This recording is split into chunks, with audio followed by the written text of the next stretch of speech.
咁呢一種嘅戶型設計咧，使用率高啦，自住又舒服啦，啲朋友仔唔想投入咁高銀碼，又想要買一個周邊生活配套方便、去關口近嘅話咧，我覺得呢個咧就係比較啱嘅。大家好，我係歡心趙霞，今日嚟到深圳布吉啊，一齊睇翻一個係商場上蓋嘅新樓盤，少有啊，而且係1到3房，使用率非常之高嘅新樓盤嚇。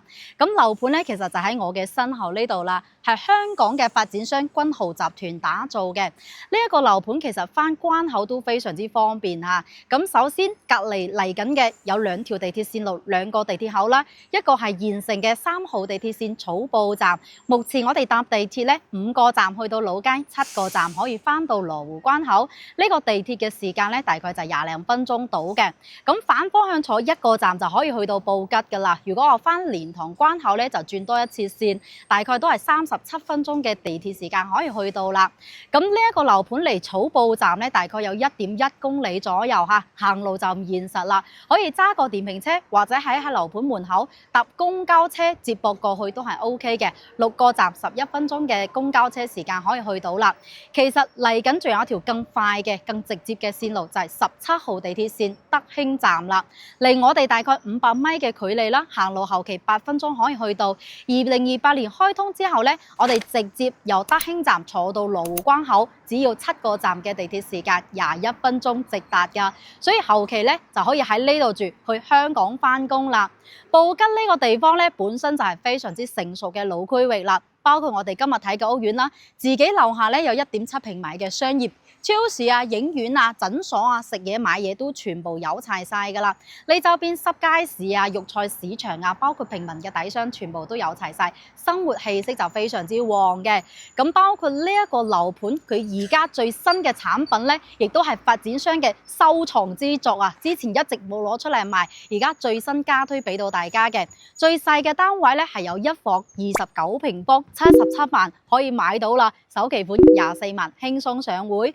仲有啲非常之適合住家嘅單位，使用率非常之高，51平方有3房2個廁所啦。3房嘅單位咧128萬起步就可以買到啦。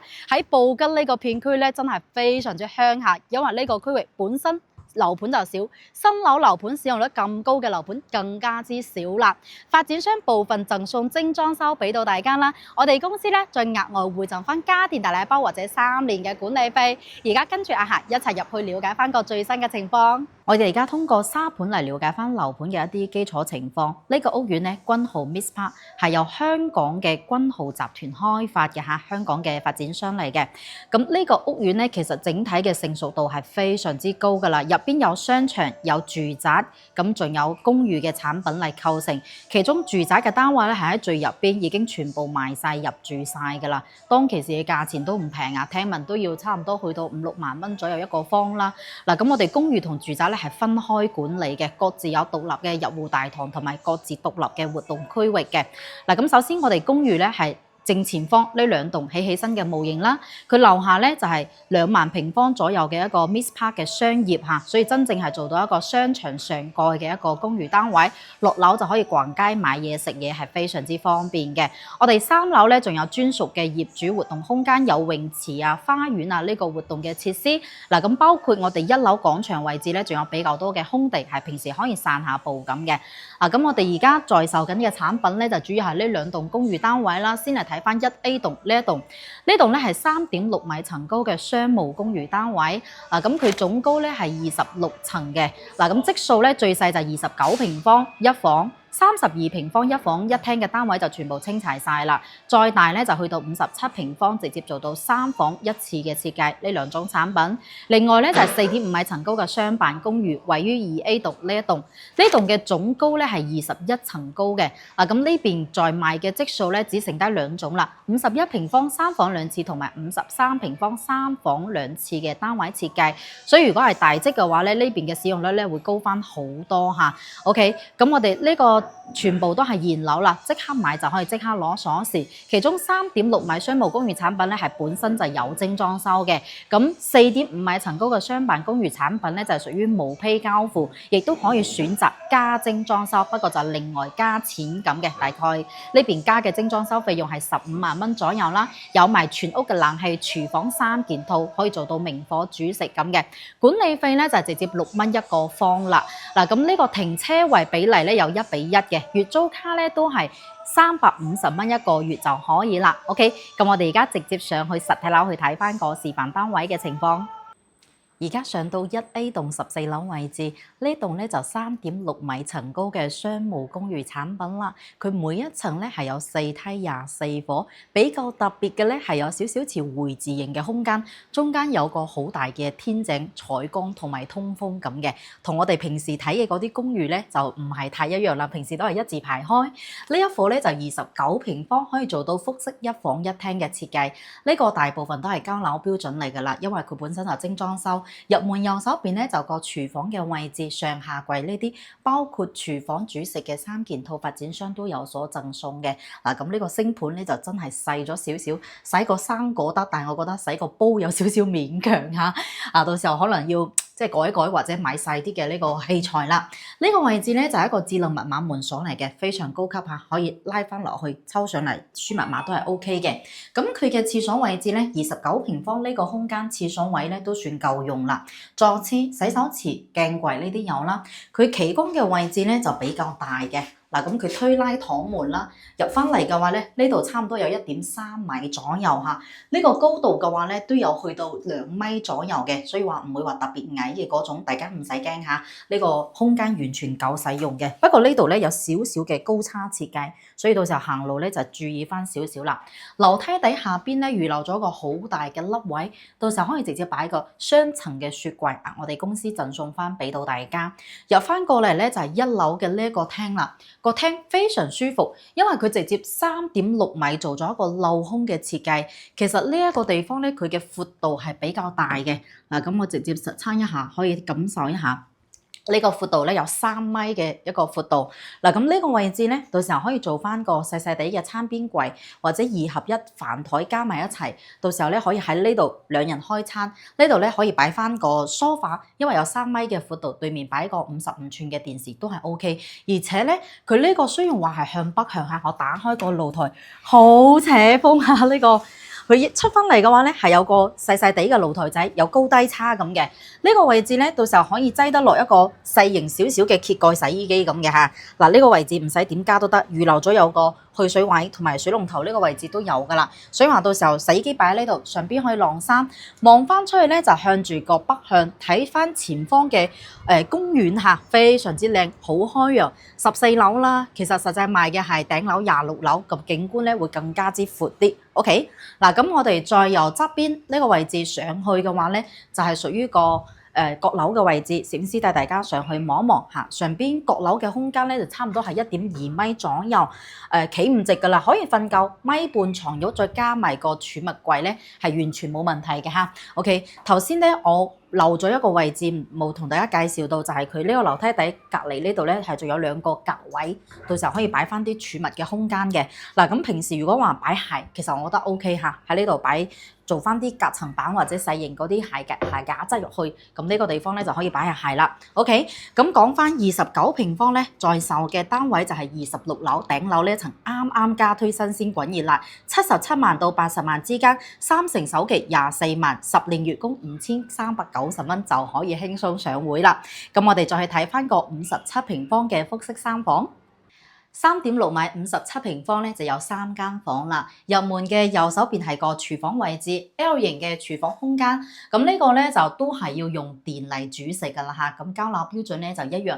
不過我個人咧就唔係幾中意呢種木色嘅呢個櫃板嚇。平時一般都係白色啊或者灰色嗰啲膚感嘅，睇起身會更加高級啲。不過呢個都係送嘅 ，anyway 如果唔中意可以自己換翻佢嚇。咁3件套都有賣噶啦。呢個星盤真係吐槽一下佢，得啲咁多嘅。大嘅煲我覺得唔知點洗啊嚇，所以其實後期咧可能真係要諗一諗呢個問題。你如果住嘅話，嗱咁呢一塊嘅話咧有個空位，到時候可以自己擺翻一排嘅鞋櫃入嚟，居家必用嘅。嗱咁呢度上翻去咧就係第一間嘅睡房區，係個閣樓。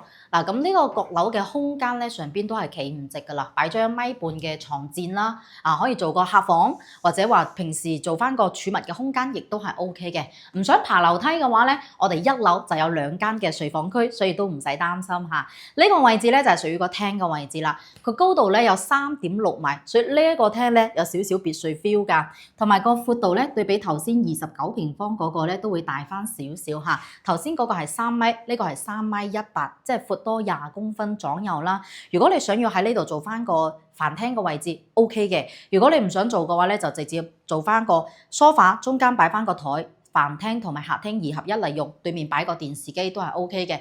全屋嘅呢個牆布係有嘅，包括頭先29平方嗰個背景牆板咧，亦都係有交付標準俾到大家嘅嚇。呢度出翻去咧，又係個露台，個露台大翻好多。但係我想講嘅話咧，就係佢呢個咧，因為有條柱啊。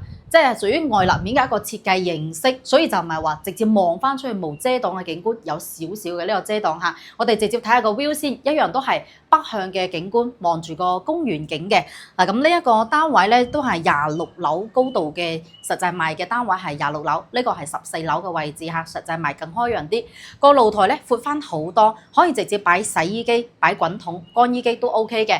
嗱咁呢個位置咧，佢就將個電熱水器擺喺出邊啦，就唔會話佔住廁所嘅嗰個空間，呢個都可以嚇。OK， 咁入嚟睇翻樓梯底下邊咧就有2個儲物嘅空間，呢個細啲嘅格櫃咧你可以擺下嘢，側邊呢個大啲嘅咧就係擺雪櫃嘅位置啦。OK， 咁入邊咧係2間嘅睡房區，都唔細嘅呢個房。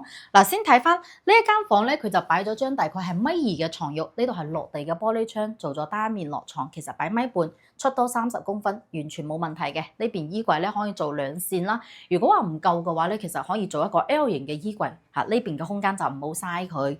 廁所咧嗱，咁佢係做咗乾濕分離嘅一個設計，但係咧唔係旗杆濕呢個旗杆位置分離嚇，係洗手池同埋個坐廁嘅區間分離咗。沖涼咧濕晒呢個坐廁嘅空間，因為呢個空間有限啊。好就好在咧，佢係明窗嘅設計。嗱，朝頭早東向呢邊有陽光嘅，都會曬得到呢個廁所嘅空間嚇。如果我想即係有啲朋友仔改得唔得咧？我覺得好難咯，因為佢呢個位置嘅話咧，又唔係好長，又唔係好闊，加個簾咧都唔係幾咁好用噶啦。對比咧29平方個廁所咧，真係好用翻好多。呢個位置咧就係第2間嘅睡房區，亦都係屬於主人室嚟㗎啦。其實係屬於呢間屋嘅第3間咯。1樓有2間。呢個位置咧，佢直接3.6米嘅樓底高度，所以非常舒服。嗱，咁擺個1.5米床褥咧，3面落床冇問題嘅。呢個衣櫃咧，佢擺咗一個60公分深嘅咁大嘅衣櫃，都仲 OK 嚇。如果係定制櫃咧，係可以做到頂嘅。嗱，咁呢一個嘅價錢嘅話咧，就係153萬啦。26樓嘅位置，首期款46萬，月供10年，每一個月大概係10,880蚊左右就可以上會㗎啦。3.6米商務公寓咧就得翻呢2種產品。咁我哋而家再過去睇翻4.5米層高嘅商辦公寓。過到2A 座4.5米產品咧，使用率高翻好多。呢個51平方咧就可以做到3房有埋2個廁所添。咁如果係揀精裝修交付嘅話咧，咁就係全屋精裝修做好俾大家，亦都可以揀毛坯交樓嘅嚇。我哋嚟睇翻呢度門後邊咧，佢有個好闊嘅凹位位置，你可以直接設計翻一個大嘅1排個嘅鞋櫃空間都係可以嘅嚇。上下櫃呢個儲物空間好足，包括呢個位置你可以擺多張凳都 OK 嘅。入翻嚟係1樓嘅廁所，1樓廁所空間咧完全可以做到乾濕分離嘅。咁佢入邊係個企缸嘅位置啦，暫時呢度門打唔開嚇。呢個位置目測咧企5個我都冇問題噶啦。到時候洗手池咧會裝喺呢一邊，包括個鏡櫃嘅空間。嗱，咁佢呢個位置出翻嚟嘅話咧，就係屬於一個客廳位啦。1樓咧客廳、睡房、廚房加埋呢個廳咧4.5米嘅樓底高度就非常之舒服啦。咁佢預留咗呢一個嘅客廳嘅空間咧都係大翻啲嘅。3.23米嘅呢個開間闊度嚇，所以到時候可以喺嗰邊擺翻個4人位嘅梳化啊，呢邊可以擺個電視機都係 OK 嘅。咁我身後呢2間房嘅話咧，先睇個睡房區。呢個睡房區咧，1樓嘅高度都唔矮嘅喎，因為係直接嗱，掂起腳咧都摸唔到嚇，有2米左右嘅呢個高度啦。咁你落地嘅玻璃窗可以到時候靠邊去擺個1.5米嘅床。嗱，咁呢邊咧可以擺翻個衣櫃，咁都係 O K 嘅。唔想爬樓梯咧，就瞓1樓呢度。隔離咧係一個廚房嘅空間，暫時咧就仲未做過櫥櫃。如果我揀精裝修嘅話咧，全部就上下櫃啊、3件套啊，全部幫大家做好。呢個咧係直接可以做到明火煮食，通埋天然氣俾到大家嘅嚇。咁再出翻嚟咧，其實佢都有個露台嘅，就露台仔嚇得啲啲咁多嘅。咁到時候咧可以擺下洗衣機啊、晾衫啊，同埋呢個打開咧都有通風嘅地方嘅嚇。咁再出翻嚟嘅話咧，呢度係屬於個雪櫃嘅位置，有條柱，所以到時候要睇一睇可唔可以擺得落3門嘅呢個雪櫃啦。不過比較深，可以擠翻入去都係 O K 嘅。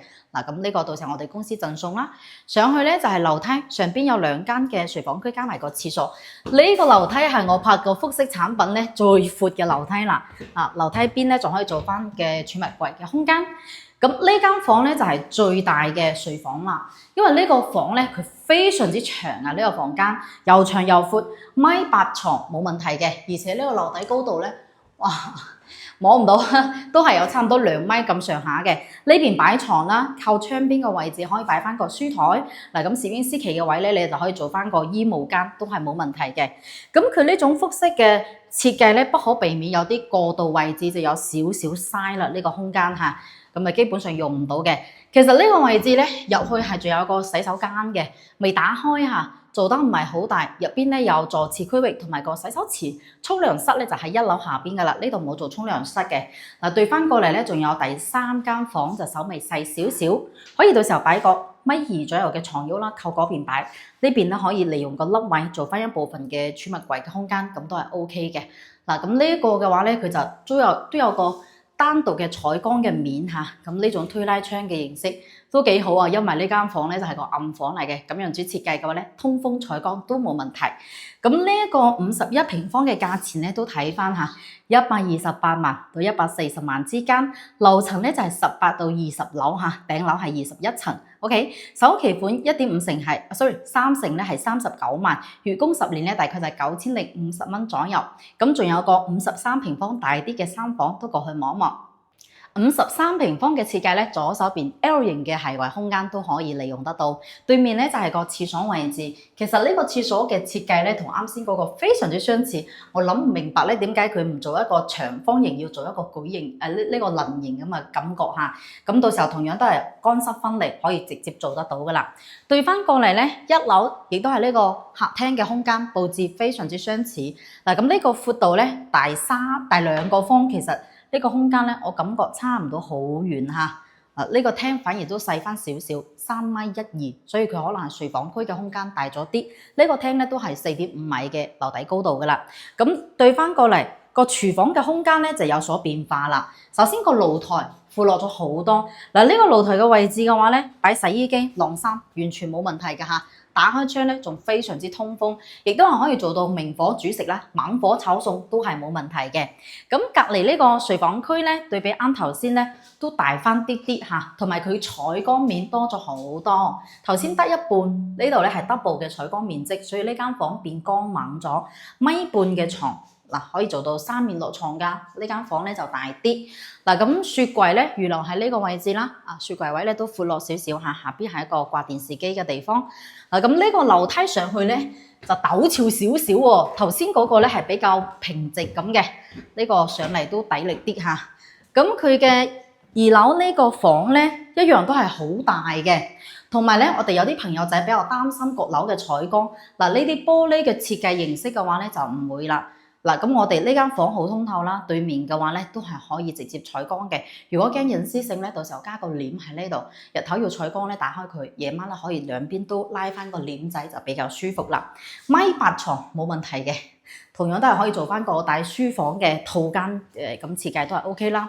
嗱，咁再對翻過嚟一樣咧，呢入邊咧都係屬於一個廁所嘅位置，有坐廁啊同埋個洗手池。咁呢間房咧就相對嚟講咧大啲啲嚇，頭先嗰個係長長地，呢個咧就有少少正方形嘅感覺，所以闊落咧可能就闊落喺呢一個位置啦。OK，咁佢價錢咧都多10萬蚊左右嘅嚇，呢個係138萬到148萬，首期款42萬，月供10年9770蚊到上會。嗱就呢兩種層高嘅產品，呢4個戶型啦，都睇齊晒。我哋而家落去講一講，做翻個樓盤嘅分析俾到大家。落到小區下邊，我哋頭先睇嘅咧就係呢個商場上蓋嘅公寓單位啦。左手邊最側邊嗰棟咧係1A 座3.6米嘅商務公寓產品。我哋嘅右手邊咧就係4.5米層高2A 座啦。呢個係商辦公寓，左右互發嚇。嗱咁總結翻樓盤嘅情況，其實缺點方面好明顯，一嚟咧就係地塊問題，亦都係大家問得最多嘅。因為呢一個地塊咧係1999年嘅地塊，距離而家2026年咧已經過咗27年啦，仲剩翻13年嘅時間。咁佢其實最直接嘅影響咧，我覺得係貸款嘅問題。目前咧我哋買嘅話咧，因為仲有13年係可以做到10年嘅貸款嘅。如果你過咗5年或者過咗10年之後再賣翻出去嘅話咧，接手你嘅買家按照剩低嘅年限嚟貸款就做唔到10年啦。所以呢個咧係比較直接嘅影響。咁其實有好多朋友仔更加關心到咗期之後點算啊？會唔會政府收翻啊？唔會嚇，大家可以放心。而家內地嘅呢啲資產咧，無論係公寓、商辦、商務定係住宅，到咗期之後咧，一律都係可以續期。呢啲全部都係有紅本房產證、不動產權證嘅嚇。咁呢個續期嘅費用嘅話咧，亦都有物權法作為參考，最平唔低於15個6一個方，1年就可以續期啦。按照呢啲29平方嘅細單位咧，續20年嘅費用嚇，都係講緊萬零蚊可以搞得掂噶啦。所以話到期之後咧，你可以續期。當然，如果你一直唔買賣嘅話咧，你可以一直住都係冇問題嘅嚇。到要轉手嗰時候，再去補交翻呢個續期嘅費用都係 OK 嘅。好啦，咁其實仲有第二方面嘅缺點咧，就係呢個地鐵目前嘅距離遠咗少少嚇。3號線草埔站離我哋大概有1.1公里。如果話行路過去咧，唔現實啊，要差唔多20幾分鐘啊。你可以揸個電瓶車過去，或者喺門口呢度搭個公交車，6個站11分鐘嘅公交車時間可以去到。不過加埋等公交車嘅時間咧，就差唔多要20零分鐘到啦。所以如果話你而家想要喺呢度住，去香港翻工咧，我覺得時間咧就要耐翻少少。但係其實交通亦都係呢個樓盤未來最大嘅一個優勢，因為嚟緊仲有條17號地鐵線嘅德興站喺度建緊㗎啦。德興站直接7個站可以去到羅湖關口21分鐘嘅地鐵時間，所以2年之後咧就可以完全實現到喺呢度居住，去香港翻工係冇問題嘅嚇。而且咧，我哋一個站去到羅湖北站係一個綜合性嘅樞紐站嚟嘅，有17號線、14號線，未來仲有深汕高鐵會途經到羅湖北站。後期如果話出去旅行咧，都方便翻好多嚇。咁第二方面優勢就係周邊嘅生活配套係比較旺，而且好多都係平民嘅生活配套。如果話商場咧，除咗我哋樓下1.7萬方嘅商業之外啊，我哋搭地鐵咧可以去到水貝嗰一帶。嗱，包括我哋可以去到白鴿籠嗰邊有個萬象城，都係可以逛翻嘅大商場。如果係日常買餸嘅話咧，呢周邊去到布吉嘅老街啊，周邊嘅街市咧，包括平民嘅底商都係非常之多嘅，所以係比較宜居嘅嚇。咁再講翻第三方面嘅優勢咧，就係布吉呢個片區真係有新樓係好稀缺嘅一件事嚇。再加上呢種細嘅一房單位就更加之少啦，因為布吉係一個比較老嘅區域，大部分都係要舊改先有地塊啦。所以我亦都係相信點解呢個老細咧99年攞嘅地而家唔補地價，寧願平一半嘅價錢佢都唔補呢個地價，因為就算呢個價位咧，其實平價喺呢度先至更加之搶手啊嘛，係咪？咁你77萬買到個29平方嘅一房單位，又有埋露台喎，咁複式嘅使用率又非常之高喎。如果愛嚟自住嘅話咧，3房嘅單位51平方，128萬起步可以買得到啦，都係非常之抵手嘅嚇。咁呢一種嘅戶型設計咧，使用率高啦，自住又舒服啦，最關鍵係價錢平啊嘛。3成首期，一房24萬可以上會，3房咧都係30零萬就可以輕鬆上會啦。所以對於有啲朋友仔唔想投入咁高銀碼，又想要買一個周邊生活配套方便、去關口近嘅話咧，我覺得呢個咧就係比較啱嘅。咁如果話大家想要對比翻呢周邊嘅單位咧，亦都有一啲可以推介翻俾到大家嘅。首先，羅湖布心站隔離有個京吉嘅天郡府，現樓啦，精裝修35平方嘅複式一房一廳。99.9萬起步可以買到。咁仲有最後一間咧，係睇翻成個深圳水庫 view 嘅。咁仲有，如果想要住大屋，又可以接受離關口再遠多10零20分鐘到嘅話咧，喺南約地鐵站有個京基嘅御景匯都91萬買到個60平方嘅複式3房，都係有精裝修，有大露台、廁所有窗，同埋係問水問電通埋天然氣嘅。到時候會將呢2條片咧都擺喺評論區，大家可以對比翻嚟睇。所以其實大家無論需要睇深圳邊一個樓盤、邊一個區，都可以揾翻阿霞帶你一齊過嚟睇樓嘅，因為我對全深圳都非常之熟悉啦，亦都成交咗好多位嘅香港客人，亦都為大家做咗好精緻嘅呢個服務嘅。視頻上方2個碼可以添加到我 WhatsApp WeChat，亦都可以打電話俾我嚟了解翻個最新嘅情況。覺得今日嘅介紹唔錯，記得俾 like 支持一下，同埋可以 share 俾你身邊嘅朋友仔啦。咁我哋今集視頻介紹得差唔多啦，下集再見，拜拜。